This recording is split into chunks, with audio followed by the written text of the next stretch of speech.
जय हिंद साथियों, KG classes में आपका स्वागत है। दोस्तों, इस वीडियो में हम लेके आए हैं जो यूरोप का फर्स्ट चैप्टर 10 क्लास का फर्स्ट चैप्टर है, उसी का हम ऑब्जेक्टिव कल कराए थे और आज उससे जितना सब्जेक्टिव क्वेश्चन बना है वही क्वेश्चन लेके आए हैं और कराएंगे। और इससे पहले एक छोटा सा मेरा रिक्वेस्ट है, अगर आप चैनल पर नए हैं तो सब्सक्राइब कर दीजिए और लाइक भी कर दीजिए। और ऐसा ऐसा क्वेश्चन, ऐसा पीडीएफ, ऐसा क्लास चाहते हैं तो अपने दोस्तों के पास भी शेयर कर दीजिए। दोस्तों, हम लोग अपने टॉपिक पे आ जाते हैं, जो कि हम प्रश्न कराएंगे, लघु उत्तरणीय प्रश्न और दीर्घ भी प्रश्न कराएंगे। ठीक है, आज के टॉपिक पे चलते हैं। इतिहास का लघु उत्तरणीय प्रश्न क्या है? इतिहास का लघु उत्तरणीय प्रश्न। पहला हमारा सवाल है, राष्ट्रवाद क्या है? पहला हमारा सवाल है, राष्ट्रवाद क्या है? साथियों, हमने पढ़ाया है राष्ट्रवाद क्या है। राष्ट्रवाद सिंपल भाषा में समझ लिए कि देश के प्रति विचार करना ही राष्ट्रवाद कहलाता है। ये तो अपने सिंपल भाषा में तो बोल दिए, लेकिन समझने के लिए तो बोले हैं, समझने के लिए किए हैं, लेकिन एग्जाम में इसे थोड़ा लिखेंगे। एग्जाम में हम लोग लिखेंगे कैसे, देखिए। राष्ट्रवाद एक ऐसा विचारधारा है या ऐसा भावना है जो किसी विशेष भौगोलिक, सांस्कृतिक या सामाजिक परिवेश में रहने वाले लोगों को एकता बनाता है। क्या है? एकता बनाता है। वही हमारा राष्ट्रवाद है। क्या है? वही राष्ट्रवाद है। अगले प्रश्न पे चलते हैं।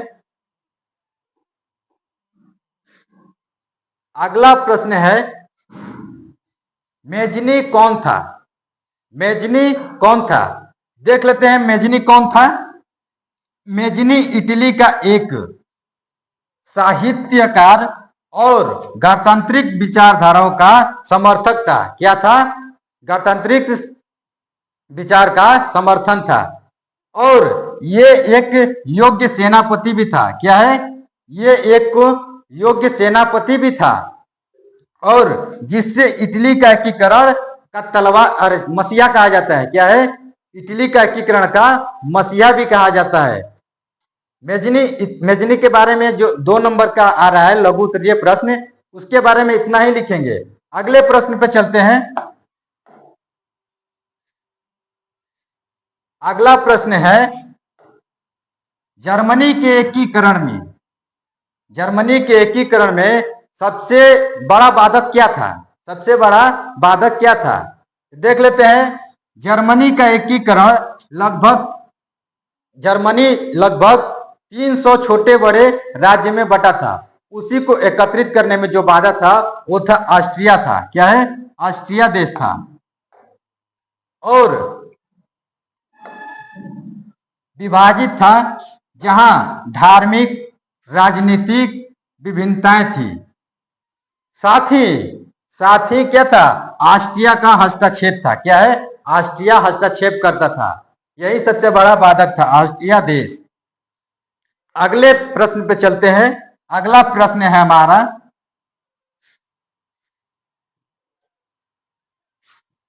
अगला प्रश्न है, मेटरनिक युग। मेटरनिक युग क्या है? मेटरनिक ऑस्ट्रिया का चांसलर था, और युग का मतलब बोले तो मेटरनिक जब तक शासन किया, जब तक अपना कब्जा किया, वही युग हो जाता है। क्या है? युग हो जाता है। लेकिन मेटरनिक युग में क्या क्या हुआ वो जान लेते हैं। 1815 से 1848 तक इसका शासन था ऑस्ट्रिया में। क्या है? ऑस्ट्रिया में। इसके बीच अवधि को मेटरनिक युग कहते हैं। 1815 से लेके 1848 तक जो समय था उसको मेटरनिक युग कहते हैं। इस दौरान ऑस्ट्रिया के चांसलर मेटरनिक ने यूरोप की यूरोप की पुरानी व्यवस्था को बनाए रखा। क्या है? पुरानी व्यवस्था को बनाए रखा। पुरानी व्यवस्था क्या है? पुरानी व्यवस्था में जो लुई 16वां था उसी व्यवस्था को ये बनाए रखता था। लुई 16वां के बाद जो नेपोलियन आया था ये अपना जो अलग कानून बनाया था उसको समाप्त करके के ये पुराना क्या किया? वही व्यवस्था अपनाया। क्या है? लुई 16वां का व्यवस्था अपनाया। अगला प्रश्न है, देखिए इस चैप्टर में जो 2 अंकीय था, 2 अंकीय प्रश्न था, ये इतना ही क्वेश्चन बना। अब इसके बाद 5 नंबर ये यानी कि दीर्घ उत्तरीय प्रश्न लेके आ रहे हैं। ठीक है,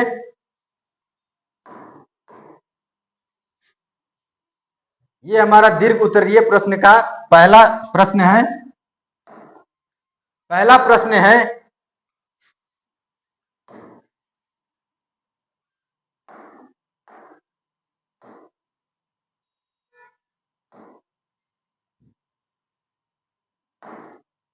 पहला प्रश्न है इटली के एकीकरण में मेजनी का, काउंट काबूर का और गैरीबाल्डी का क्या योगदान था, उसके बारे में बताएं। ठीक है, तो अभी हमने पहला सवाल देखा था मेजनी क्या था। क्या है? मेजनी क्या था। मेजनी के बारे में हम लोग थोड़ा इसमें तो नहीं जानेंगे, लेकिन इटली के एकीकरण में मेजनी क्या क्या किया। क्या है? मेजनी क्या क्या कार्य किया और काउंट काबूर क्या क्या कार्य किया। ठीक है, आते हैं अपने प्रश्न पे।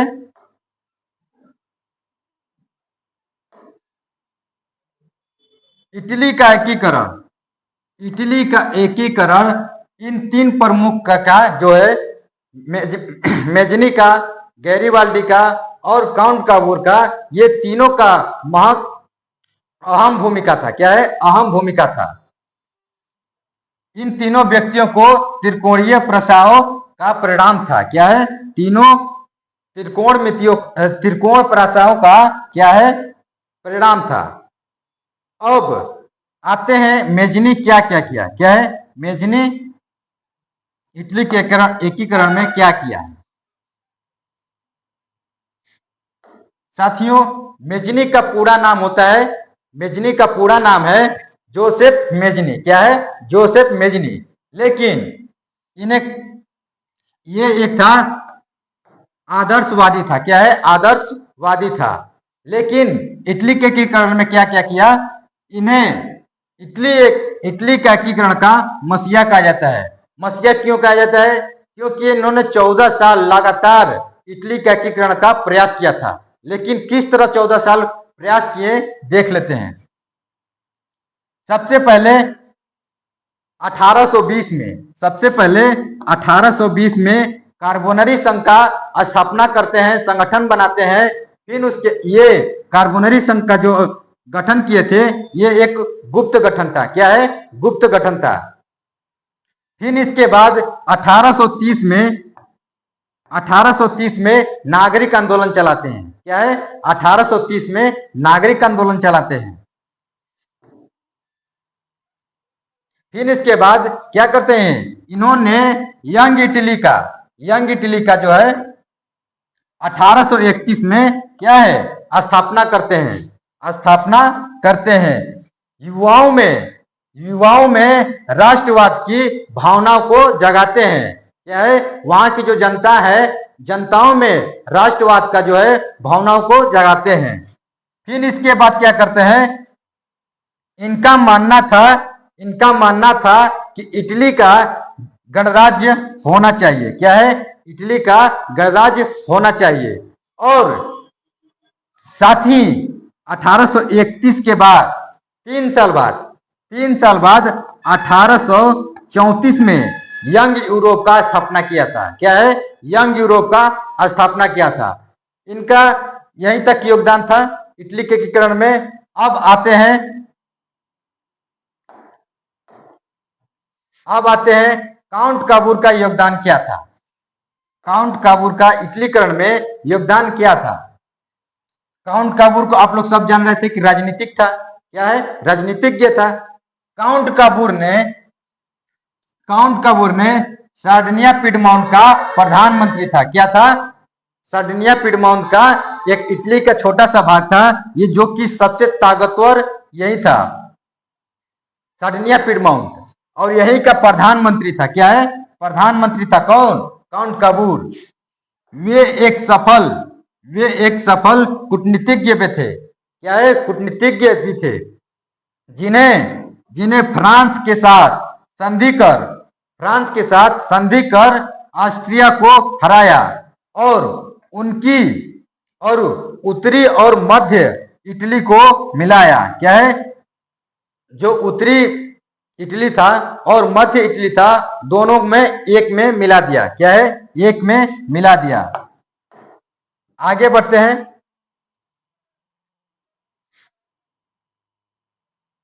और इटली का एकीकरण का क्या कहा जाता है? काउंट कबूर को इटली का एकीकरण का मस्तिष्क भी कहा जाता है। मस्तिष्क यानी कि दिमाग भी कहा जाता है। इन्हीं के पास दिमाग था, इटली का एकीकरण।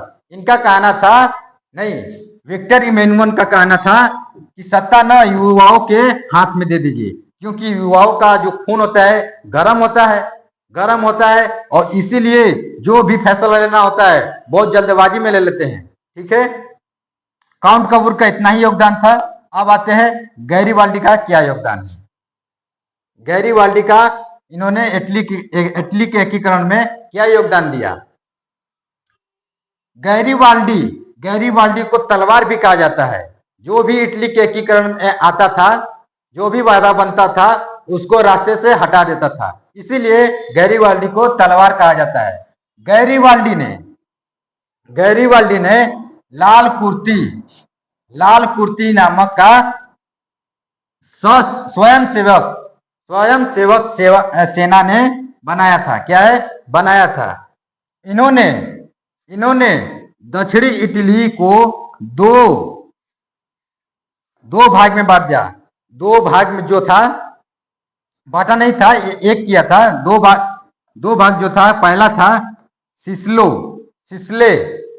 सिसले विक्टर इमैनुअल को सौंप दिया। क्या है? सौंप दिया, क्योंकि इनको राजनीति में नहीं जाना था। क्या है? और सौंप के क्या किया? ये अपना साधारण किसान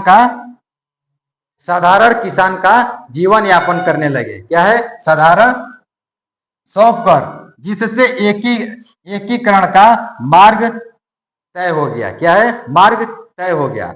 अब आते हैं दूसरा प्रश्न है। दूसरा प्रश्न में क्या है? जर्मनी के एकीकरण में बिस्मार्क का क्या भूमिका था? बिस्मार्क का भूमिका क्या था, इसका वर्णन करें। क्या है? वर्णन करें। बिस्मार्क का पूरा नाम क्या है? ओटो वोन बिस्मार्क। क्या है? ओटो वोन बिस्मार्क प्रसा का ये चांसलर था। क्या है? प्रसा का चांसलर था। और जर्मनी के एकीकरण के लिए इन्होंने क्या किया? जर्मनी के एकीकरण के लिए वास्तविक सुधार किया गया। क्या है? सुधार किया गया। और बिस्मार्क ने जर्मनी के एकीकरण के लिए कौन सा अपना नीति अपनाया? तो रक्त और लौ की नीति अपनाई। क्या है? रक्त और लौ की नीति अपनाई। बिस्मार्क का मानना था कि जर्मनी का एकीकरण केवल भाषाओं से नहीं रक्त और लौ से होगा। क्या है? रक्त और लौ से होगा। रक्त और लौ से होगा, नीति से होगा। उसने प्रसा के सैन्य शक्ति को क्या किया? सुधार कर तेजी से आगे बढ़े। क्या है? तेजी से आगे बढ़े। 3 निर्णय, इन्होंने 3 युद्ध किया। क्या है? 3 युद्ध किया। सबसे पहले पहला युद्ध में क्या किया? डेनमार्क जो था उस पे हम आक्रमण किया। उस पे आक्रमण करने के बाद दूसरा युद्ध में ऑस्ट्रिया पर आक्रमण करता है, ऑस्ट्रिया पर आक्रमण करता है।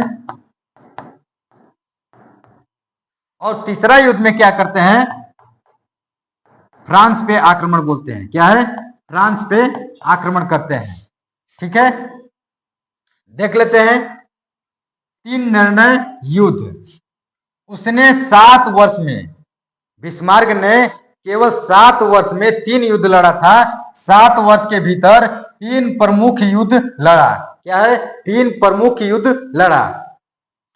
पहला है डेनमार्क से युद्ध करता है, डेनमार्क से 1864 में, 1864 में युद्ध लड़ता है। ये सेविंग और होस्टिंग 2 शहर थे डेनमार्क के बहुत बड़े बड़े शहर थे। इनको जीत लिया और इस पे कब्जा किया। क्या है, कब्जा कर लिया। फिर इसके बाद ऑस्ट्रिया से युद्ध करता है। फिर इसके बाद ऑस्ट्रिया का युद्ध, और ऑस्ट्रिया ये जब युद्ध करता है उसी को सेडोवा का युद्ध कहा जाता है। और ये युद्ध कब किए थे, 1866 में। कब किया गया था, 1866 में। सेडोवा का युद्ध कब हुआ था, ये प्रश्न में आते रहते हैं। सेडोवा का युद्ध कब हुआ था, किसके किसके बीच हुआ था। सेडोवा का युद्ध प्रसा और ऑस्ट्रिया के बीच हुआ था। क्या है, प्रसा और ऑस्ट्रिया के बीच हुआ था। देखिए, ऑस्ट्रिया को क्या किया, जर्मन संघ से बाहर करने के लिए क्या किया, ये युद्ध किया गया था। क्या, जर्मन संघ से बाहर करने के लिए युद्ध किया था। फिर इसके बाद फ्रांस के साथ युद्ध करता है, और फ्रांस के साथ जो युद्ध करता है उसको सीडान का युद्ध के नाम से जानते हैं। क्या है, सेडान के युद्ध से नाम के जानते हैं। और ये युद्ध कब किया था, 1870 में। और ये दक्षिणी जर्मन राज्यों को मिलाने के लिए किया गया था। और जो दक्षिण साइड के था जर्मनी का क्षेत्र, उसको मिलाने का काम किया था इस युद्ध के दौरान। और ये सब युद्ध करने के जो बाद जो रिजल्ट मिला, वो रिजल्ट मिला इटली का एकीकरण पूर्ण रूप से हो गया। कब हुआ, परिणाम में देखिए, परिणाम में 1871 में वर्षा का जो संधि होता है, वर्षा का प्रसा के राजा विलियम प्रथम को जर्मन सम्राट घोषित कर देता है। क्या है, इसी के दौरान विलियम प्रथम को क्या है, प्रसा का सम्राट घोषित कर देता है। और इसके साथ साथ इटली का एकीकरण हो जाता है। क्या है, इसके साथ साथ इटली का एकीकरण हो जाता है।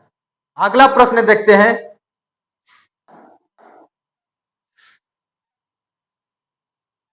अगला प्रश्न है, राष्ट्रवाद के उदय के कारण एवं प्रभाव क्या था। राष्ट्रवाद का उदय क्या हुआ था और इसका प्रभाव क्या पड़ा। देखिए, उदय का प्रमुख कारण क्या था, नेपोलियन के आक्रमण। क्या है, मुख्य यही कारण था, नेपोलियन के आक्रमण।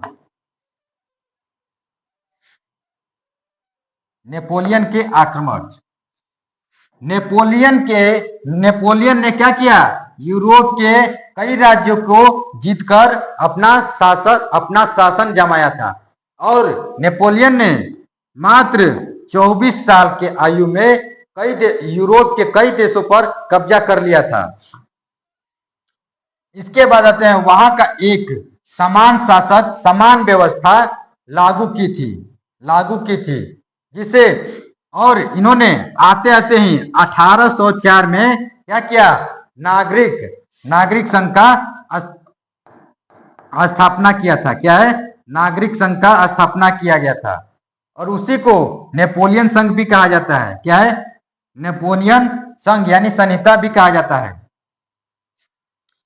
और जिससे लोगों को एकता का भाव जगाता है। क्या है, इसी से अब यहीं से क्या होता है, पूरे यूरोप में राष्ट्रवाद उत्पन्न हो जाता है। एकीकरण का जो होता है, एकीकरण का मतलब एकता होता है, और यहीं से अव्यक्तता का भाव उत्पन्न होने लगता है वहां के नागरिकों में। आगे देखते हैं, नेपोलियन का हो गया। अब इसमें था मध्यम वर्ग का उदय। इसमें था मध्यम वर्ग का उदय। औद्योगिकी के कारण शिक्षित और मध्यम वर्ग का उदय हुआ था। क्या है? औद्योगिकरण को मशीनीकरण भी कहा जाता है। क्या है? इसमें क्या होता है, नए नए मशीनों का आविष्कार किया गया, नए नए मशीनों का आवाहन किया गया, और मध्यम वर्ग का उदय हो गया, जिससे उदारवादी विचारों का प्रचार हुआ। क्या है? उदारवादियों का प्रचार हो गया।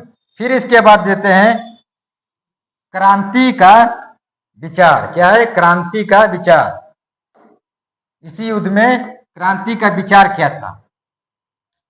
फ्रांसीसी क्रांति 1789 के स्वतंत्रता, समानता और बुद्धित्व के नारा दिया। क्या है? नारा दिया ने लोगों को क्या किया? प्रेरित किया, राष्ट्रवाद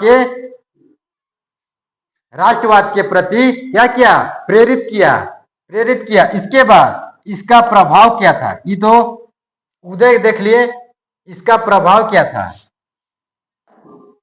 इसका प्रभाव क्या था? प्रभाव में क्या था? नए राष्ट्रों का जन्म। क्या है? नए राष्ट्रों का जन्म।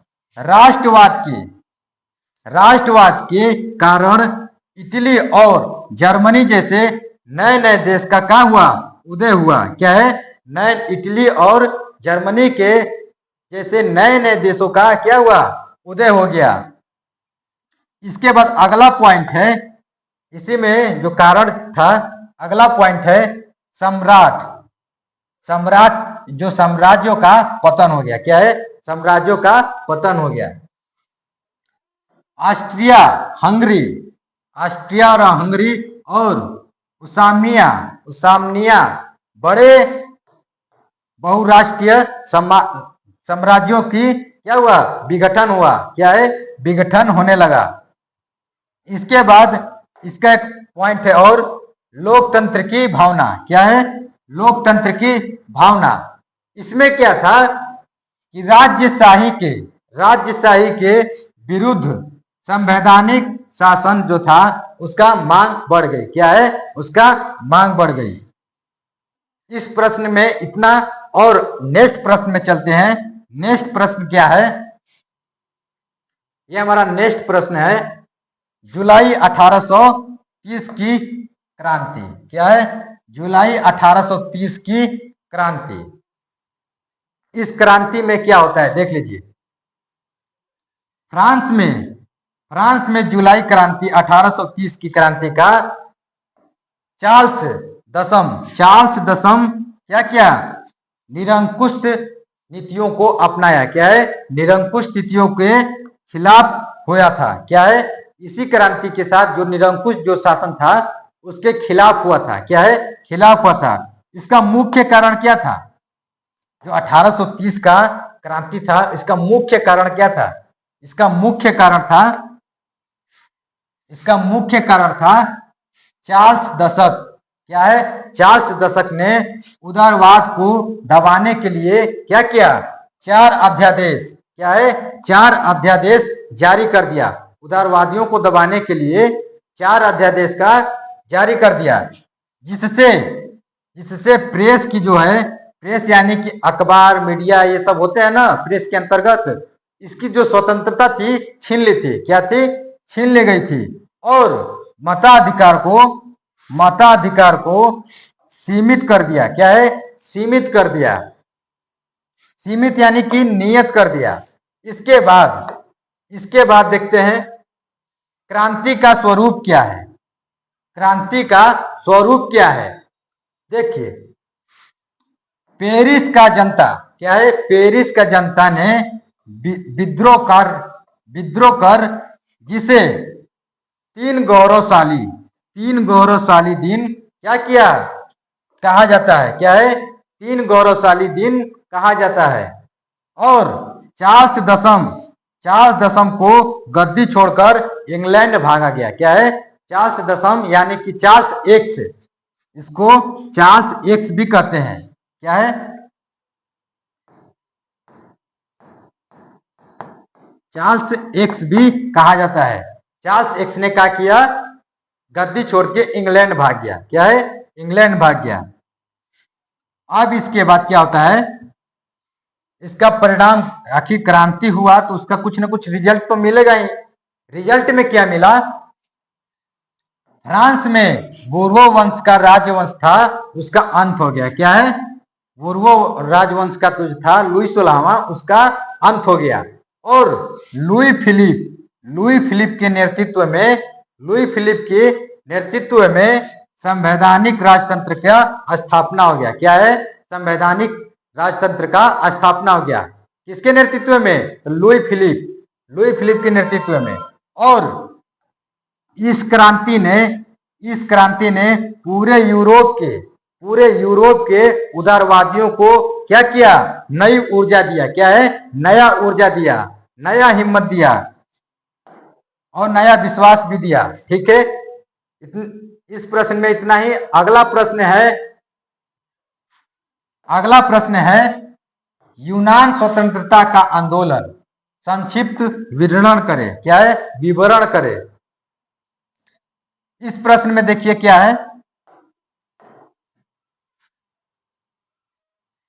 यूनान में जो स्वतंत्रता आंदोलन चला था, क्या है? यूनान सदियों से, क्या है? यूनान सदियों से उसमें यानी कि तुर्की साम्राज्य से क्या है? अधीन था। यानी तुर्की जो है यूनान पर कब्जा किया था। क्या है? यूनान को तुर्की ने गुलाम किया था। यूनान को तुर्की ने अपने स्वरूप क्या किया था? यूनान को गुलाम बनाया था। और इसी के प्रति यूनान में राष्ट्रीयता का उदय हुआ था। क्या है? इसी के प्रति यूनान में राष्ट्रीयता का उदय होता है। लेकिन इसकी संस्कृति का विसारत असमृद्ध था। क्या है? असमृद्ध था। इस आंदोलन की शुरुआत जो यूनान में राष्ट्रीयता का आंदोलन हुआ था, इसका शुरुआत 1821 में हुआ था। क्या है? 1821 में हुआ था। और इसका उद्देश्य था राष्ट्रवाद से प्रेरित होकर यूनानियों वासियों ने क्या किया? तुर्की के खिलाफ विद्रोह शुरू किया। क्या है? तुर्की के खिलाफ विद्रोह किया यूनान के जनता ने। फिर उसके बाद क्या? हितेरिया फिलाइप जैसे संस्था में क्या हुआ? मदद किया। क्या है? मदद किया। और इसमें यूरोपीय समर्थन का क्या है? बहुत बड़ा अहम भूमिका था। यूरोपीय समर्थन बहुत किया।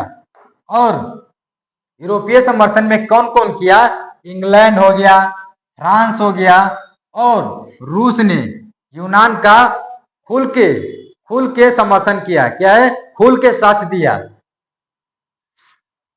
खुल के साथ किया। और क्योंकि वे यूनान को यूरोपीय जो है सभ्यता का पलना कहा जाता है। जो यूनान को यूरोपीय सभ्यता का पलना कहा जाता है। क्या है? पलना भी कहा जाता है या माना जाता है। प्रसिद्ध कांग्रेस की कवि कौन थे? वायरन। इसी आंदोलन में ये शहीद हो गए थे। क्या हुए थे? शहीद हो गए थे। इसके बाद आगे चलते हैं।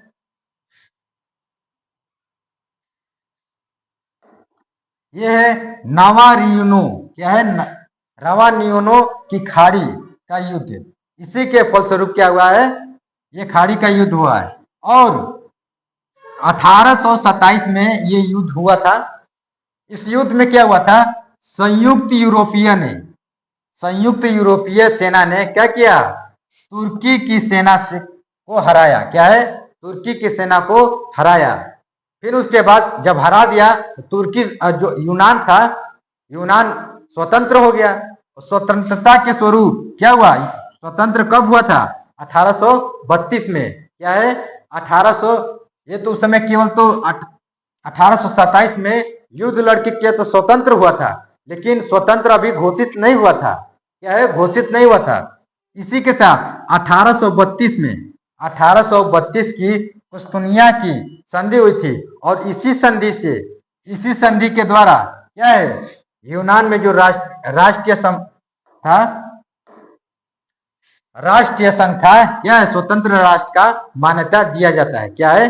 कुस्तुनिया संधि जो संधि होता है, इसी संधि के द्वारा क्या होता है?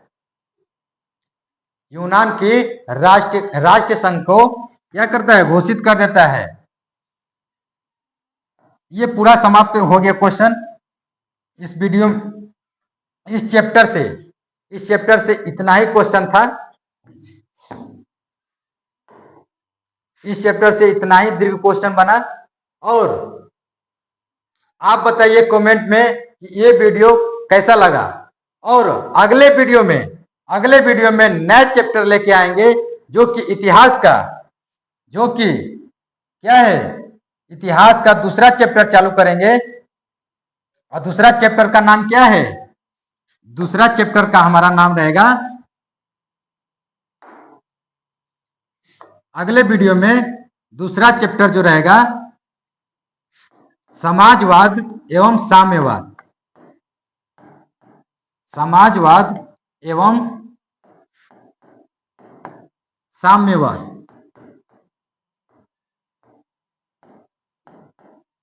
अगले वीडियो में यही जो दूसरा चैप्टर है यही स्टार्ट करने वाले हैं। और इस चैप्टर में पहले हम लोग कल के वीडियो में जानेंगे समाजवाद है क्या। और आज के वीडियो में इतना ही, मिलते हैं नेक्स्ट वीडियो में, तब तक के लिए जय हिंद।